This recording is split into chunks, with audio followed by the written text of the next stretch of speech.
எல்லோருக்கும் வணக்கம் நண்பர்களே. யாரு கண்ணு பட்டுதோ காலையில் நிஃப்டி நல்லா தான் ஓப்பன் ஆனா கடைசியில் க்ளோசிங்கில் பார்த்தா 165 பாயிண்ட் காலி. போன மே மாசத்துல ஸ்டாக் மார்க்கெட்டில் நிஃப்டி 449 பாயிண்ட் இறங்குச்சு. சென்செக்ஸ் 2138 பாயிண்ட் இறங்குச்சு. இன்னைக்கு முதல் நாள் ஜூன் மாசமே 165 பாயிண்ட் இறக்கி வச்சிருக்காங்க.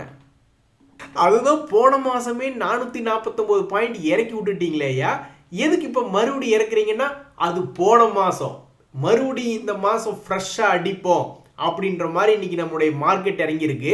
ஆனாலும் பார்த்தீங்கன்னா நண்பர்களே, இது எல்லாமே அந்நிய நாட்டு சதி அப்படின்னு நீங்கள் ஒதுக்கிட முடியாது. எந்த காரணத்தை வேணாலும் எடுங்க. க்ரூட் ஆயில் பயங்கரமாக இருந்துச்சு போன மாதம் வார் பிரச்சனை இருந்தது. எம்எஸ்சிஐ இண்டெக்ஸ் ரீபேலன்ஸ் கடைசி நாளில் வந்து போட்டு தள்ளிட்டான் ஒரு 150 பாயிண்ட்டுக்கு மேலே. இதனால் மட்டுமே வீழ்ச்சி அடைஞ்சது. எஃப்ஐஎஸ் தொடர்ந்து செல்லிங் பண்ணிட்டு இருக்காங்க. இது எல்லாமே வெளிநாட்டு சதி, அந்நிய நாட்டு சதின்னு நீங்கள் ஒதுக்கி விட முடியாது. ஏன் அப்படின்னா, திடீர்னு நம்ம நாட்டினுடைய தலைவர்கள் வந்து சிக்கனமாக இருங்கள் அப்படின்னு பேச ஆரம்பிச்சாங்க. அதுல ஒரு மார்க்கெட் ஃபால் என்பது இருந்தது. ஸோ போன மாதம் இந்த 449 பாயிண்ட் சென்செக்ஸ் ஒரு 2138 பாயிண்ட் இறங்கினதுக்கு வெளிநாட்டு சதி மட்டுமே காரணம் இல்லை. நம்மளுடைய நாட்டின் தலைவர்களும் சிக்கனமாக இருங்கள் அப்படின்னு அவங்க கேட்டுக்கொண்டதுனால தான் நம்மளுடைய மார்க்கெட் ஓரளவுக்கு யோசிச்சு, ஒருவேளை நம்ம நாட்டினுடைய பொருளாதாரம் கொஞ்சம் ஸ்லோ ஆகுமோ அப்படின்ற ஒரு எண்ணத்தினால தான் போன மாசத்துல இறங்கி இருக்கு. இந்த சமயத்துல தான் ஒரு நண்பர் சொல்றாரு, முடியலப்பா முடியல, கடந்த 2 நாட்கள்ல மட்டும் எனக்கு 1.25 லட்சம் ரூபாய் லாஸ் ஆயிடுச்சு இந்த நாட்கோ ஃபார்மா அப்படின்ற ஷேர்ல அப்படின்றார். அதாவது இந்த நாட்கோ ஃபார்மா ஷேர்ல என்ன நியூஸ்னா, அதனுடைய Q4 ரிசல்ட் என்பது வந்திருந்தது. ஸோ இந்த ரிசல்ட் சீசனில் பெருசாக ஏதாவது மேலே வந்து தன்னுடைய பழைய ஹையெல்லாம் தாண்டி போகுமா அப்படின்னு பல பேர் எதிர்பார்த்துக்கிட்டு இருந்தாங்க. ஏன்னா பாதி கிணறு கீழே 700 ரூபாயிலிருந்து 1200 பாதி கிணறு தாண்டி வந்துட்டான். மீதி கிணறையும் தாண்டி தன்னுடைய பழைய ஹைக்கு இது போகாதான்னு பல பேர் ஆசையாக பார்த்துக்கிட்டு இருந்தாங்க. கடைசியில் பார்த்தா Q4 ரிசல்ட் சீசன் வந்து சுமார் மார்க்கெட் வந்து அதைய செலிப்ரேட் பண்ணல அந்த ரிசல்ட்டை. அதனுடைய விளைவாக கடந்த 5 நாட்களில் 20% இறங்கிடுச்சு. முடியலப்பா முடியலை அப்படின்ற மாதிரி பல பேர்த்துக்கு பல ஸ்டாக்ல லாஸ் ஆகுது. இந்த நண்பருக்கு நாட்கோ ஃபார்மாவில் லாஸ் ஆகி போச்சு. ஸோ இந்த சூழ்நிலையில தான் மிக முக்கியமான கேள்வி, நம்மளுடைய ஷேர் மார்க்கெட் கிராஷ் ஆகிறதுக்காக ரெடி ஆகிக்கிட்டு இருக்கா, கிராஷ் ஆயிடுமா அப்படின்றதான் இப்போ நம்ம எல்லாத்துக்கிட்டே இருக்கக்கூடிய ஒரு முக்கியமான கேள்வி. ஆனால் உண்மையில் ரியாலிட்டி என்ன, உண்மை நிலவரம் என்னன்னா, நம்ம ஆல்ரெடி கிராஷில் தான் இருக்கோம். ஆல்ரெடி நம்ம பியர் மார்க்கெட்டில் தான் இருக்கோம். புல்லிஷ் மார்க்கெட்னா கடந்த 2-3 வருஷத்தில் நம்ம இண்டெக்ஸ் ஒரு 40-50%, 100% எல்லாம் ஏறாமையாக இருந்திருக்கும். கடைசி வருஷத்துக்கு 15% போட்டாலும் 3 வருஷத்தில் ஒரு 50% நிஃப்டி ஏறி இருக்கணும்ல, ஏறல. ஸோ நம்ம இருக்கிறதே ஒரு பியர் மார்க்கெட்டில் தான். அதுலேயும் குறிப்பாக 200 டேஸ் மூவிங் ஆவரேஜ் கீழே இண்டெக்ஸ் இருக்குது அப்படின்னாவே அங்கே புல் ட்ரெண்ட் இல்லை. இங்க பாத்தீங்களா, நிஃப்டி வந்து 200 டேஸ் மூவிங் ஆவரேஜ் கீழே வந்து பல மாதங்கள் ஆகிவிட்டது. இந்த வருஷத்துல பிப்ரவரி மார்ச் சமயத்துல கீழே வந்த நிஃப்டி 200 டேஸ் மூவிங் ஆவரேஜ் கீழே கும்பா பாடிக்கிட்டு தான் இருக்கு. அதனால நண்பர்களே, நம்ம ஆல்ரெடி நம்மளுடைய மார்க்கெட் என்பது வீக்காக தான் இருக்கு. பணம் இருக்கக்கூடிய பல்வேறு முதலீட்டாளர்கள் இது ஒரு அக்குமுலேஷன் ஜோனாகத்தான் பார்த்துக்கிட்டு இருக்காங்க. Bottom fishing, buy and dips, bargain hunting அப்படின்ற மாதிரி பல்வேறு நல்ல நல்ல பங்குகளை பொறுக்கி எடுக்கக்கூடிய இடமாகத்தான் பார்த்துக்கிட்டு இருக்காங்க. ஸோ பெரிய பெரிய முதலீட்டாளர்களை பொறுத்த வரைக்கும் விலை குறைவாக எப்போ 200 டேஸ் மூவிங் ஆவரேஜ் கீழே எப்போ நிஃப்டி கீழே வந்து விழுகுதோ அப்படி விலை குறைவாக இறங்கி கிடக்கும் பொழுது அவர்களை பொறுத்தவரை எடுக்கக்கூடிய இடமாக அக்குமுலேஷன் பாயிண்டாக தான் பார்ப்பாங்க. மறுபடியும் மார்க்கெட் மேல் நோக்கி ஏறுற வரைக்கும் வெயிட் பண்ணி 200 டேஸ் மூவிங் ஆவரேஜுக்கு மேலே மார்க்கெட் போகும் பொழுது அங்கெல்லாம் லாபத்தை விற்கக்கூடிய இடத்த. ஸோ இப்போதைக்கு நம்மளுடைய மார்க்கெட் என்பது அக்குமுலேஷன் ஜோன்ல தான் இருக்கே ஒழிஞ்சு ப்ராஃபிட் புக்கிங் ஜோன்ல இல்லை. ஏன்னா பல்வேறு ஸ்டாக்குகள் இறங்கி கிடக்கிறதுனால, 200 டேஸ் மூவிங் ஆவரேஜ் கீழே கிடக்கிறதுனால ஒரு ப்ராஃபிட் புக்கிங் ஜோன்ல இல்லை. கீழே வந்து ஒரு பை அண்ட் டிப்ஸ் அக்குமுலேஷன் ஜோன் பொறுக்கி நல்ல நல்ல பங்குகளாக பார்த்து பொறுக்கி எடுக்கக்கூடிய இடங்கள தான் இருக்கு. ஸோ மார்க்கெட்ல காசு இருக்கிறவங்களுக்கு தான் தற்போதைய மார்க்கெட் என்பது உதவி செய்யும் இடமாக, அதுவும் என்னைக்கு ஏறி வரும்னு யாருக்குமே தெரியாது. பட் இருந்தாலும் சேகரிக்கக்கூடிய இடங்கள்ல தான் மார்க்கெட் சுத்திக்கிட்டு இருக்கே ஒழிஞ்சு எல்லாரும் சந்தோஷமா லாபத்தை போய் புக் பண்ற மாதிரி மேல 200 days மூவிங் ஆவரேஜுக்கு மேல ப்ராஃபிட் புக்கிங் ஜோன்ல இல்ல. நண்பர்களே, இதுக்கே எப்படின்னா இந்த க்ரூட் ஆயில் ஏறின விஷயமெல்லாம் வந்து இனி நம்மளுக்கு அடுத்தடுத்த குவார்டர்ல தான் வரும். அப்போ அடுத்தடுத்த குவார்டர்ல எங்காவது கார்பரேட் கம்பெனி லாபத்தை கம்மியாக கொடுத்தாங்கன்னா மறுபடியும் ரீரேட்டிங் என்பது நடக்கும். இப்போ இருக்கிற வேலையே உங்களுக்கு எல்லாம் அதிகையா அப்படின்னு எவனாத்த சொல்லி விட்டான்னு வச்சிங்களேன், அப்போ நம்ம காலியா அப்படின்றது தெரியல. ஸோ எவ்வளவு நாள் கீழே அக்குமுலேஷன் ஜோன்ல 200 days மூவிங் ஆவரேஜ் கீழேயே இன்னும் எத்தனை நாளுக்கு நம்ம மார்க்கெட் போயிட்டு இருக்கும் அப்படின்றது தெரியல. இதுக்கு முன்னாடி பார்த்தீங்கன்னா இவ்வளவு மோசமாக நடந்தது 2022 அப்படின்ற வருஷத்துல. அது எத்தனை நாள் இப்படி 200 days மூவிங் ஆவரேஜுக்கு கீழே இருந்தான் அப்படின்னு பார்த்தீங்கன்னா மொத்தமாக 92 நாள், 3 மாசத்துக்கு இருந்திருக்கான். அதுக்கப்புறம் எவ்வளவு ஒரு மோசமான ஒரு நாள் நடந்தது அப்படின்னு பார்த்தீங்கன்னா அப்பவும் இன்னொரு முறை அடசாமி 4 மாதங்கள் ரொம்ப மோசமா இருந்திருக்கான். எப்ப? போன வருஷம் 2025ல எல்லாரும் புலம்பிக்கிட்டு இருந்தவே. ரொம்ப தியாகிதுக்கு நீ பெருமைப்படக்கூடாது, துக்கப்படணும் அப்படின்னு நீங்க சொல்லுவீங்க. பட் எனிவே 4 மாதங்கள் போன வருஷம் நம்ம புலம்பிக்கிட்டு தான் இருந்தோம். அதுக்கப்புறம் மிகவும் இன்பமயமாக யாரும் எதிர்பார்க்காத ஒரு லாபம் என்பது வந்தது. இப்போ நாம எத்தனை நாட்களாக புலம்பிக் கொண்டிருக்கிறோம் அப்படின்னு பார்த்தீங்கன்னா ஆல்மோஸ்ட் 3 மாதங்கள் என்பது முடிஞ்சிருச்சு. ஆனால் நான் இதை ஒத்துக்க மாட்டேன், நிறைய பேர்த்துக்கு ஆல்ரெடி லாபம் வந்துருச்சு மார்க்கெட் கீழே இருக்கும் பொழுதே. பட் எனிவே ஜென்ரல் மார்க்கெட் என்பது ஆல்மோஸ்ட் 3 மாதங்கள், போன வருஷத்துல 4 மாசம். ஸோ இன்னும் இந்த ஜூன் மாதம் முடிஞ்சு ஜூலை மாதத்துல ஒரு இன்பம் வருமா, அல்லது நம்மளுடைய ஷேர் மார்க்கெட் இன்னும் கீழே கிராஷ் ஆகிட்டு போய்கிட்டே இருக்குமா என்பது பொறுத்திருந்தா பார்க்கணும். இப்போதைக்கு ஒர்ஸ்ட் கேஸ் போன வருஷத்துல 4 மாசம் மார்க்கெட் ஏறாம இருந்திருக்கு. ஸோ இந்த முறையும் ஜூன் மாசம் வரைக்கும் ஏறாம இருந்துட்டு அப்புறமா ஏதாவது நல்லது நடக்குதா இல்லையா, அல்லது புது ரெக்கார்டு வீழ்ச்சி ரெக்கார்டு இந்த வருஷத்துல பண்றாங்களா அப்படின்றத பொறுத்து இருந்தா பார்க்கணும். ஆனால் நான் ஒத்துக்க மாட்டேன், நிறைய பேர் ஆல்ரெடி இந்த மோசமான மார்க்கெட்லயும் லாபத்துல தான் இருக்காங்க. இங்க பாத்தீங்களா, ஒரு நண்பர் சொல்றாரு, எனக்கு என்னங்க கவலை, நான் மாசமானா பேங்க்ல இருந்து பணத்தை எடுத்து மியூச்சுவல் ஃபண்ட் எஸ்ஐபியில போற மாதிரி நான் போட்டு வச்சிருக்கேன். அது மார்க்கெட் இறங்கினா என்ன ஏறினா என்ன, அது லாபம் வரைக்கும் என்னுடைய இன்வெஸ்ட்மெண்ட் அப்ஜெக்டிவ் மீட் பண்ற வரைக்கும் பணத்தை போட்டுக்கிட்டே இருக்க வேண்டியது தானே அப்படின்ற மாதிரி ரொம்ப சிம்பிளாக அந்த அக்குமுலேஷன் ஜோனுக்குள்ள இருக்கார். நண்பர்களே, இந்த சமயத்துல நம்ம மார்க்கெட் இன்னுமே கடுமையான சரிவு வராதுக்கு இன்னும் 2-3 காரணம் இருக்கு. என்னன்னு பாத்தீங்கன்னா, இப்ப இந்த ஜிஎஸ்டி கலெக்ஷன்லாம் வந்து பெருசா இம்ப்ரூவ் ஆகல. உங்களுக்கு ஞாபகம் இருக்குல்ல, நம்ம 1 லட்சம் கோடி கலெக்ஷன்ல இருந்து பார்த்துக்கிட்டு இருக்கோம் ஜிஎஸ்டினுடைய கலெக்ஷன். அது கொஞ்சம் கொஞ்சமா இம்ப்ரூவ் ஆகி இப்ப முதல்ல டபுள் டிஜிட்ல கலெக்ஷன் என்பது இம்ப்ரூவ் ஆகும். இப்போ வந்து சிங்கிள் டிஜிட் 3.2% தான் போன வருஷத்துக்கும் இந்த வருஷத்துக்கும் ஜிஎஸ்டி கலெக்ஷன் என்பது இம்ப்ரூவ் ஆயிருக்கு. ஸோ இவன் என்னைக்கு கும்பாப்பாடி ஜிஎஸ்டி கலெக்ஷன் இல்லை அப்படின்னு ரிசல்ட் வருதோ அன்னைக்கு தான் நம்ம போய் எங்காவது ஆட்டோ செக்டர்ல எங்காவது சைக்கிளிக்கெல்லாம் அதனுடைய டிமாண்ட் சேச்சுரேட் ஆயிடுச்சு, அல்லது வேற ஏதாவது மேனுஃபேக்சரிங் செக்டர்ல பெருசா வளர்ச்சி இல்லை அப்படின்ற மாதிரி நம்ம அப்பதான் போய் தேடி பார்த்துக்கிட்டு இருக்கணும். ஸோ இப்போதைக்கு நம்மளுடைய பொருளாதாரத்தினுடைய வளர்ச்சி என்பது இந்த மாசம் இந்த தேதி வரைக்கும் நல்லா தான் இருக்கு. இனி அடுத்தடுத்த நாட்கள்ல பொறுத்து இருந்து தான் பார்க்கணும். நண்பர்களே, இந்த சில்வர் ரிலேட்டடா ஒரு தகவல் என்ன அப்படின்னு பார்த்தீங்கன்னா, இந்த எம்செக்ஸ் வந்து சிறிய முதலீட்டாளர்களை கவரும்படியாக 100 கிராம் எடை கொண்ட சில்வர் கூட நீங்க ட்ரேட் பண்ணிக்கலாம் எம்செக்ஸ்ல அப்படின்ற மாதிரி லான்ச் பண்ணியிருக்காங்க. இன்னொரு மிக முக்கியமான தகவல், நம்மளுடைய ஜிஎஸ்டி கலெக்ஷனும் ரைஸ் ஆகிட்டு இருக்கு. இது வந்து நம்மளுடைய பொருளாதாரம் நல்லா தான் இருக்கு அப்படின்றதுக்கு ஒரு அடையாளம்.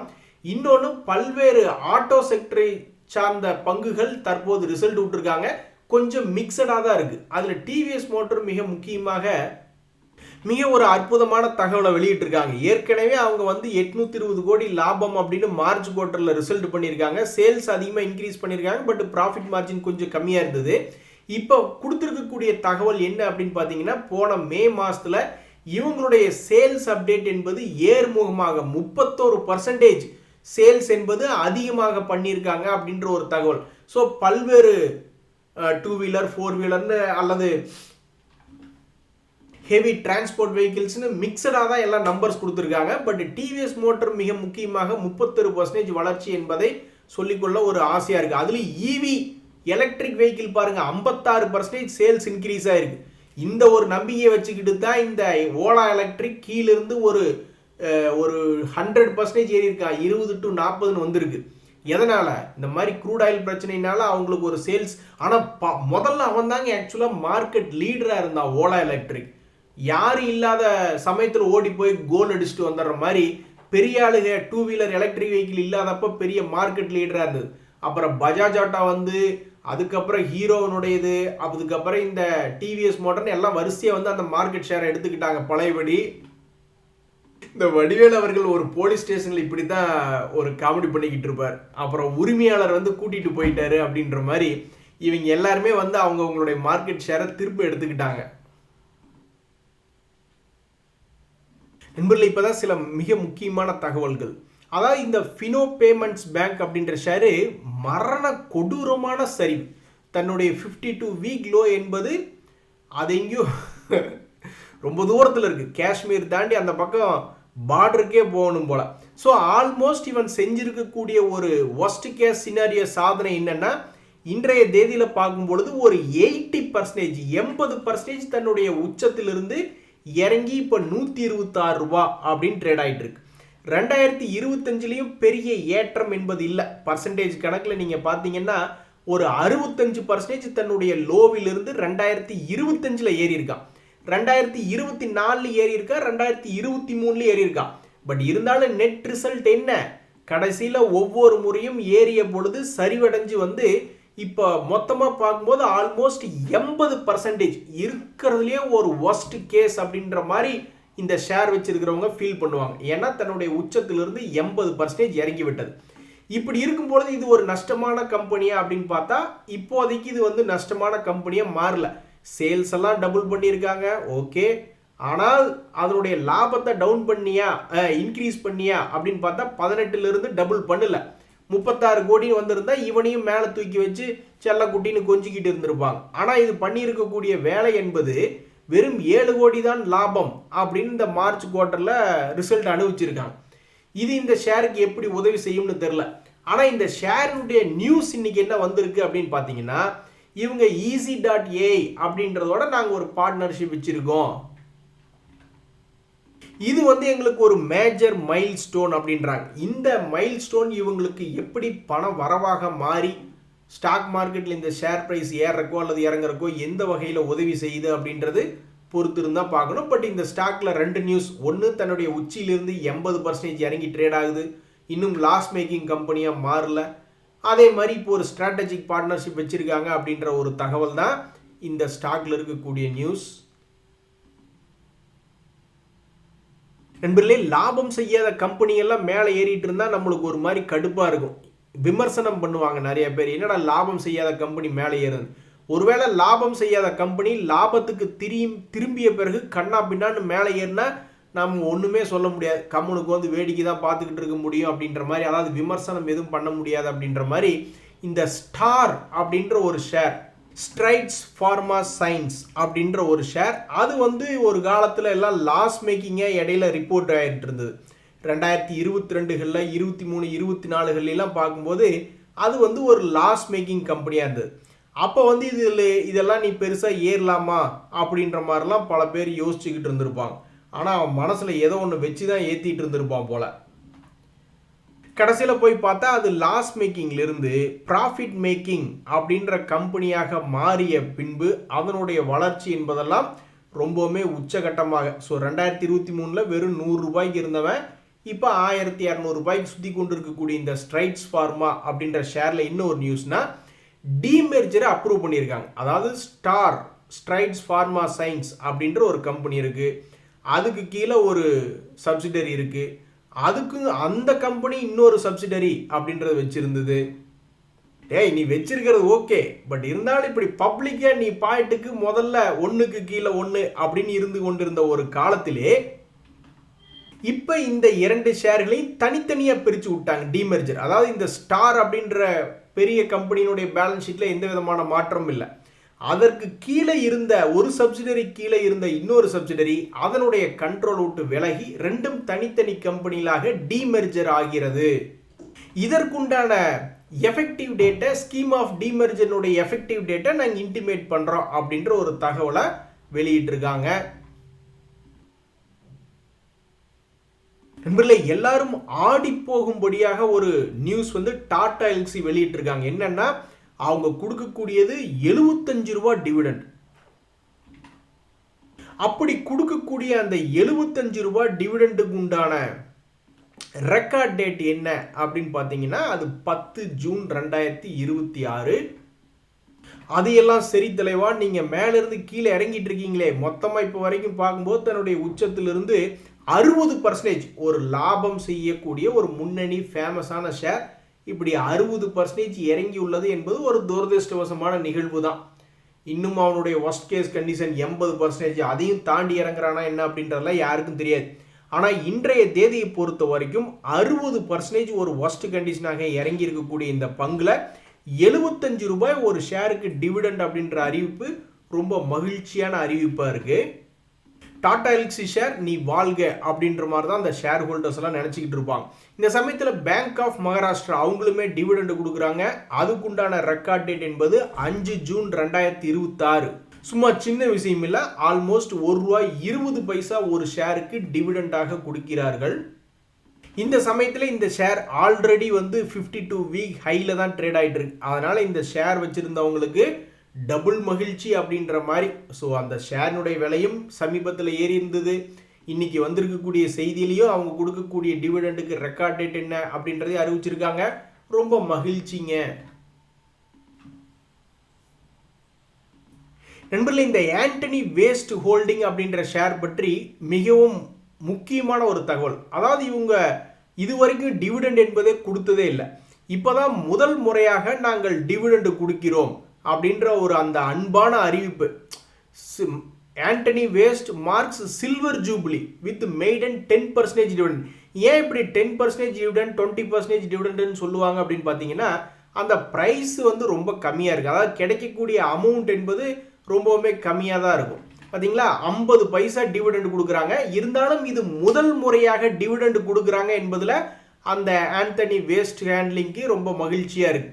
இந்த சமயத்தில் இந்த ஷேர் வந்து லாபம் என்பது பார்த்துருக்கீங்கன்னா ஆல்மோஸ்ட் 50% 2-3 வருஷத்துக்கு முன்னாடி பண்ணிக்கிட்டு இருந்த ஒரு சேல்ஸை விட இப்போ சேல்ஸ் இன்க்ரீஸ் பண்ணியிருக்காங்க. அதே மாதிரி லாபம் என்பதுமே இப்போ சமீபத்தில் 37 கோடி லாபம் என்று அறிவிச்சிருக்காங்க.